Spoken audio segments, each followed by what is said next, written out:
ভোলে বাবা পারকরিকা সিরিয়ালে আজকের পর্বে আপনারা দেখতে পাবেন স্বাক্ষর বাড়ি থেকে ঝিলের মাকে ডাকা হয়েছে। আর তখন আসলে স্বাক্ষর মা বলে, শোনো, আমার ছেলে তো অনেক কিছু করলো নাকি, ডাক্তার দেখালো, চিকিৎসা করলো, নিজে হাতে অপারেশন করলো, সবই করলো, তার বিনিময়ে তো আমাদেরও কিছু পাওনা উচিত নাকি। তখন বলে, কি পাবে বলো, যা চাও তাই দেব। তখন বলে, কেন বুঝতে পারছো না গো কী চাই তা, সব ঝামেলা থেকে আমরা বেরিয়ে আসতে চাই। তখন ঝিলে দিদি বলে, মা তুমি বুঝতে পারছো না ওরা কি চাইছে তা। তখন শতরূপা বলে, হ্যাঁ বাহ, তোমার মেয়ে তো খুব ভালোই বোঝে গো, না বলতে সব কিছু বুঝে যায়।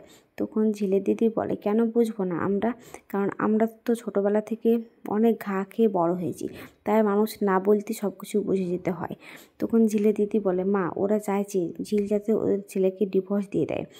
তখন ও দাদু বলে যে হ্যাঁ, আমরা সেটাই যাচ্ছি, আর তার জন্য ডিভোর্স দিলে তো অনেক বড় একটা অ্যামাউন্ট লাগবে, আমরা চাই সেই অ্যামাউন্টটা দিয়ে দিতে, আর অ্যামাউন্টটা দিলে তোমাদের কাজও লাগবে, তো কত টাকা চাও তোমরা সেটা আমাদেরকে বলবে একবার, আর তাছাড়া বাড়িতে গিয়ে সব কিছু কথাবার্তা বলবে ঝিলের সঙ্গে, তারপর আমাদেরকে জানাবে। এদিকে সাক্ষ্য মেজমণি বলে যে হ্যাঁ, তোমরা তাড়াতাড়ি এই ব্যবস্থাটা করো, ঝিল যাতে তাড়াতাড়ি সাক্ষ্যকে ডিভোর্স দিয়ে দেয়। তখন ঝিলের দিদি বলে, একটা কথা বলি তোমাদেরকে বড় মামি, এটা তো সম্পূর্ণ ওদের দুজনের ব্যাপার নাকি, আমরা তো এর মধ্যে কেউ নেই, তা আমরা এর মধ্যে কিছু ঢুকতে পারবো না খো। তখন ঝিলের মা বলে, হ্যাঁ একদম ও ঠিক কথাই বলেছে, আমরা এর মধ্যে কী করে বলবো বলুন, ওরা বিয়ে করেছে, ওরা ডিভোর্স দিবে কি দিবে না সেটা ওরা একমাত্র ঠিক করবে, এসব বলে। তখন স্বাক্ষর মা বলে, তাই বুঝি ওরা বিয়ে দিয়েছে, ডিভোর্স দিবে কি দিবে না, কেন বলতে পারবে না তোমার মেয়েকে, তোমার মেয়েকে বুঝিয়ে বলবে ডিভোর্সটা দিয়ে দিতে। তখন ঝিলের দিদি বলে, আচ্ছা ঠিক আছে, আমরা বাড়ি যাই, বাড়ি গিয়ে ঝিলকে সব কিছু বলবো, এখন আমাদের এসব আর ভালো লাগছে না গো বলে। তখন ওর মাকে বলে, মা চলো বাড়ি যাই। তখন ওর দাদু আবারও বলে, মানে বাড়ি চলে যাচ্ছ কেন, আগে আমাদেরকে কথাটা বলে যাও যে তোমরা ডিভোর্সটা কবে দিবে তা। আর হ্যাঁ, আমরা তো বললাম তোমাদেরকে একটা বড় অ্যামাউন্ট দেবো, আর সেটা তোমরা নিবে, আর তার বিনিময়ে তোমরা ডিভোর্সটা দিয়ে দিবে। যতই হোক বিয়েটা তো হয়েছিল, সে সত্যি হোক বা মিথ্যে হোক, ওর জীবনটা তো নষ্ট হচ্ছে, তাই আমরা চাই এই টাকাটা দিয়ে সব কিছু ভেঙে দিতে। তখন ঝিলের দিদি বলে, আচ্ছা দাদু বলো তো, যে একটা বিয়ে ভাঙার জন্যে কত টাকা প্রয়োজন হয় আর কত টাকা নিতে হয়, আমাদের তো এসব জানা নেই খো, তোমাদের বড় লোকদের জানা থাকতে পারে। তখন স্বাক্ষর মা বলে, কেন রে, তুই জানিস না, তোরও তো বিয়ে হয়েছিল, তো ক টাকা নিয়েছিলি তোর বরের কাছ থেকে। তখন ঝিলে দিদি বলে, না গো, আমরা এক টাকাও নিইনি, কারণ আমরা তো গরিব আর ওরাও গরিব, ছোটো লোকের সঙ্গে ছোটো লোকের বিয়ে হয়েছিল, তাতে এক টাকাও কেন দিতে যাবো, আর কেনই বা দিতে যাবে, তোমরা তো অনেক বড় লোক, তাই তোমাদেরকে জিজ্ঞাসা করছি যে কত টাকা নেওয়া যেতে পারে এই বিয়েটা ভাঙার জন্যে। কী হলো দাদু বলো, বলছো না কেন। তখন স্বাক্ষর মেজমণি বলে যে তুমি একটু চুপ করো না, তোমার এত কিছু বলা কিন্তু সাজে না খো, বুঝতে পেরেছো, ওর মতো একটা মেয়ের সঙ্গে আমাদের বাড়ির ছেলের বিয়ে হয় মা, যে বাড়িতে ওর মা কাজ করতো, রাঁধুনি ছিল, সেই মেয়ের সঙ্গে তার বাড়ির মালিকের বিয়ে হয়, এসব বলে। তখন ঝিলের মা বলে, আচ্ছা একটা কথা বলো তো মেজ বৌদি, তুমি, তোমার তো জীবনে অনেক কষ্ট, তোমাকে মেয়ে দাদা কতই না অপমান করে, আর তোমার কষ্ট দেখে আমরাও কষ্ট অনুভব করতাম, আর আজ তুমি আমার মেয়ের বিরুদ্ধে গিয়ে তুমি বলছো কি যে আমার মেয়েকে কীভাবে ডিভোর্স দিতে হবে, ক টাকা লাগবে, এভাবে বলো না। হ্যাঁ, আমার মেয়েকে যতটা ছোট করছো তুমি, তার থেকে বেশি কিন্তু তুমি নিজেকে ছোট করছো, এটা কিন্তু ভুলে যেও না তুমি। তখন ঝিলে দিদি বলে, মা তুমি চুপ করো, এসব কথা তুমি ছাড়ো, বকো না এখন, এসব বলে। তখন ওর দাদু বলে যে হ্যাঁ, আমাদের তো পাত্র দেখা হয়ে গেছে আর পাত্রীও দেখা হয়ে গেছে, দুজনে যখন আছে তখন বিয়েটা দিয়ে দেবো। তখন ওর ঠাম্মি বলে যে হ্যাঁ, আমাদের বয়স হচ্ছে, ও দাদুর বয়স হচ্ছে, কখন আছি কখন নাই, তাই আমরা বিয়েটা খুব তাড়াতাড়ি দিয়ে আমরা যেতে চাই। তখন ঝিল বলে, ঝিলের মা, যে ও বুঝেছি, ওই চৌধুরী ম্যাডামের সঙ্গে বিয়ে দিবে তাই তো। তখন ঝিলের দিদি বলে, হ্যাঁ গো মা।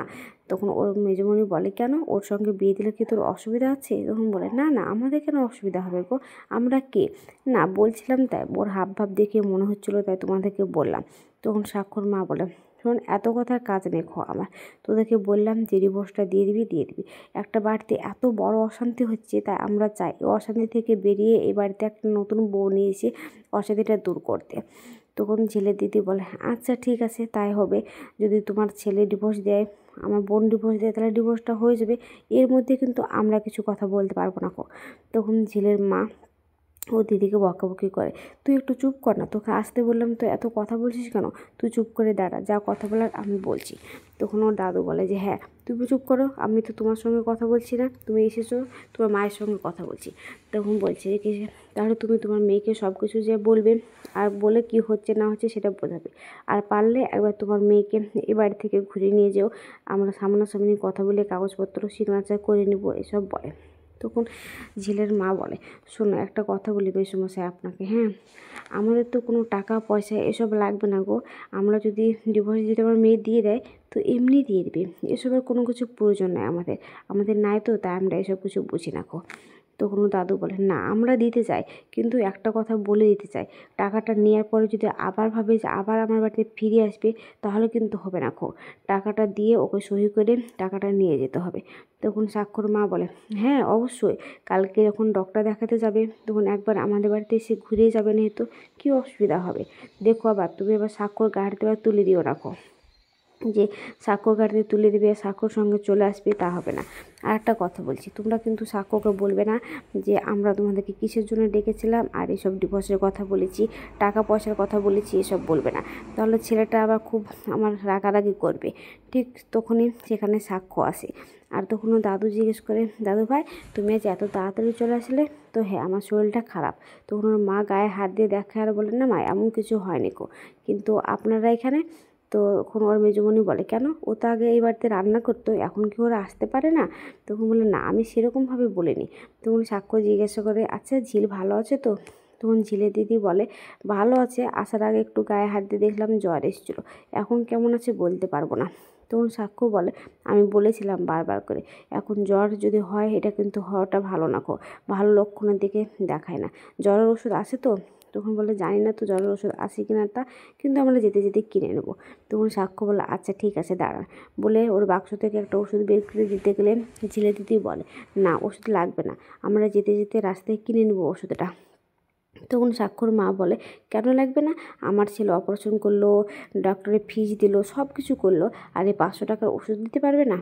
তখন ঝিলের মা বলে যে, না 500 টাকা তো দাম, কম দাম, তাই আমরা কিনে নিতে পারবো, বেশি টাকা বলে আমরা কিনতে পারলাম না, যা হোক এখন আমরা তাহলে আসি, বলে সেখান থেকে চলে যায় ঝিলের মা আর ঝিলের দিদি। আর তখন সাক্ষ্য সবার দিকে তাকালে সবাই সেখান থেকে চলে যায়। আর সাক্ষ্য মনে মনে ভাবে, ওদেরকে কেন ডেকেছিল, ওরা কি আবার ডিভোর্সের কথা বলছে? কিন্তু ডিভোর্স দিতে গেলে তো আমাকে আর ঝিলকে লাগবে, আর আমাদের দুজনের কথাটাই ঠিক হবে, এসব বলে। অন্যদিন তার পরের দিন সকালে দেখা যায় যে ঝিলের গায়ে খুব জ্বর, আর ওর মা বলে, দেখ গায়ে জ্বরে পুড়ে যাচ্ছে। তখন ওর দিদি বলে, মা তুমি কেন বলতে গেলে ওই বাড়িতে কী হয়েছিল না হয়েছিল? তখন ওর মা বলে, না বললে কি করতাম, ওরাও তো বলতো নাকি? তখন ওর গায়ে একটা চাদর দিতে বলে, না চাদরটা লাগবে না মা, আমার ভালো লাগছে না কো। একটা কথা বলতো, ওরা সত্যি বলেছে যে 5 লাখ টাকা বিনিময়ে ডিভোর্স দিতে? কেন রে বললো ওরা? তখন ওর দিদি বলে, শোন তুই কিন্তু ওদের কথা একদম শুনবি না কো। তখন বলে, আজ যদি ডক্টর দেখাতে না যায় তাহলে কি হবে না? তখন ওর বন্ধুরা বলে, কেন যেতেই হবে। তখন বলে, ঠিক আছে যাবো, তাহলে ওনার দেওয়া সে ফলগুলো নিয়ে ওকে ফেরত দিয়ে আসবো। তখন ওর বন্ধুরা বলে, কেন ফেরত দিয়ে আসবি, তোর বর তো তোকে খুব ভালোবাসে। তখন ঝিল রেগে যাওয়ার বলে, উফ চুপ কর না, তোরা যদি আমার সঙ্গে কথা বলতে আসিস তাহলে আমার ব্যাপারে কথা বল, ওর ব্যাপারে কেন কথা বলছিস? তখন ঝিলের মা বলে, ওর কথা একটু রাগ করিস না প্লিজ, ওর খুব শরীর খারাপ, জ্বর এসছে তো তাই ভাবে চেঁচামেচা করে ফেলছে। আর ঝিল তোকেও বলি, তোর না এখন চিৎকার করা বারণ, তাহলে কেন চিৎকার করছিস এভাবে, বলে ওর পাশে বসে। তখন ঝিল বলে, মা ওদের বাড়িতে গিয়েছিলে তো ওরা তোমাকে বললো যে 5 লাখ টাকা দিলে ডিভোর্স দিয়ে দেবে এসব কথা? তো হ্যাঁ বলেছে তো, তাছাড়া ওরা বলেছে, কিন্তু সাক্ষ্য তো বলেনি খুব, তা তুই এসব নিয়ে কেন ভাবনা চিন্তা করছিস? তখন ঝিল বলে, ও বলেছে কি বলেনি তাতে আমার কোনো যায় আসে না, ওর মুখের ভেতরে যে কথা বলে মনের ভেতরে যে তাই চলে, বা কি চলে না চলে সেটা তো আমরা জেনে বসে নাই নাকি? তাই আমি বলছি, ডিভোর্স যখন চাইছে তখন আমরা ডিভোর্স তো দিয়েই দেবো। তো ওনার দিদি বলছে দেখি, ওরা তো ভাবছে যে আমরা গরিব, তাই আমাদেরকে 5 লাখ টাকা বিনিময়ে ডিভোর্স চাইছে, কিন্তু ওরা জানলে বা বললে কি আমরা গরিব হয়ে যাব? আমরা কি না সেটা আমরা দেখব। তখন ঝিল বলে, মা বস্তির মানুষেরা আমার জীবনটাকে নষ্ট কেন করে দিল গো, নাহলে তো আমার বিয়েটা হতো না গো।